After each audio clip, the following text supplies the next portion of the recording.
Tata Motor Q2 results are out. Let's analyze it. Consolidated revenue were around 53.5 crores, and JLR delivers positive profit before tax with 11.1 EBITDA, and the private vehicle revenue is up 86.3%, that is year on year, which is a great achievement, and it gives EBITDA earning before interest, tax, depreciation as a break even.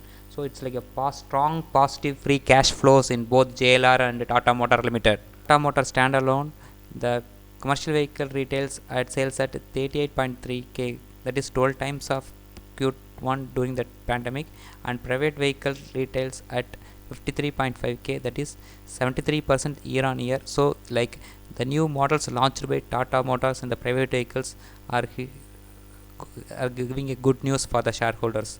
And the in electric vehicles, 962 electric vehicles are sold this quarter.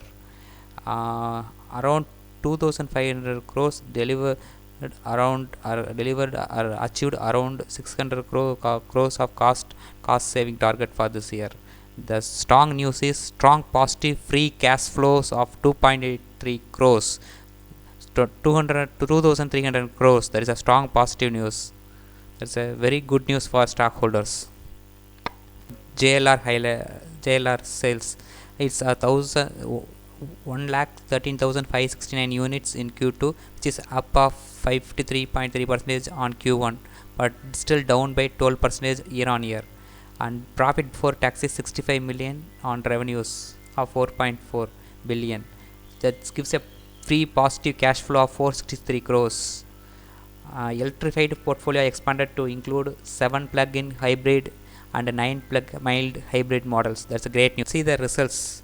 Revenue of Tata Motor alone, standalone results are 9,668 crores, but net profit is a loss of 1,212 crores. So earning per share is a negative of 3 rupees 37 paise. It's comparing with previous quarter, it's 260% up in revenue, 44% up in net profit. If you compare year on year, it's like 3.3% down, but profit is 5% up. So if you look at the year on year, so slowly Tata Motor standalone sales and results are coming matching with pre-COVID level. So it's a great news for shareholders. In consolidated results, revenue stood at 53,530 crores, and net profit is a loss of 307 crores, and earning per share is negative of 87 paise. If you compare with previous quarter, revenue up by 67%, profit up by 96%. If you compare with year on year, it's like revenue down by 18% and net profit down by 64%. So if you look at an overall figure, Tata Motor Indian sales are reaching to the pre-COVID level, and JLR is still not to that level, but it's like coming closer to that level. Let's see what in coming quarters.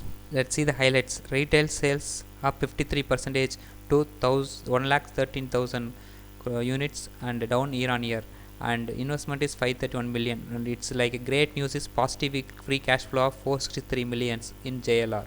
Tata Motor positive free cash flow is 2,300 crores. It's like positive cash flow is a very good news. And positive news is in the joint venture, it got a net profit of 36 crores compared with a loss of 363 crores in previous year same period.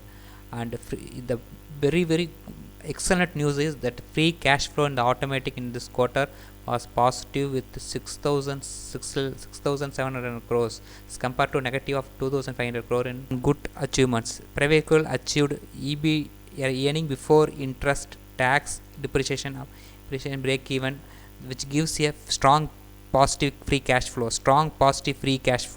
Which also lead by cost savings of 1,500 crores in this quarter and 2,500 crores overall year to date. And it's like they are expecting committed achieving near zero net automatic debit in coming years by focusing on better front end activations of our existing product range and executing our cost and cash saving. So it's overall like Tata Motor is going in a right track. 27th October 2020, end of the day, Tata Motors traded at 136.65 rupees, that is 2.95 points up. So if you take my own view. See, during the pandemic the stock went to a low of historical low of 63 rupees.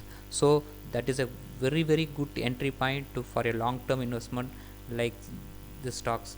And also there are few positive points which is triggering the stock to buy whenever there is a fall long whenever there is a larger fall in the stock. So like my suggestion is buy whenever there is a larger fall for a long term investment. See, I'm not a SEBI registered advisor, so don't take my input as to invest in the stock. Check with your portfolio advisor, investor advisor, in portfolio investing advisor for investing in the stock, because stock market has a huge risk. Thank you for your valuable time. Have a nice day. Goodbye.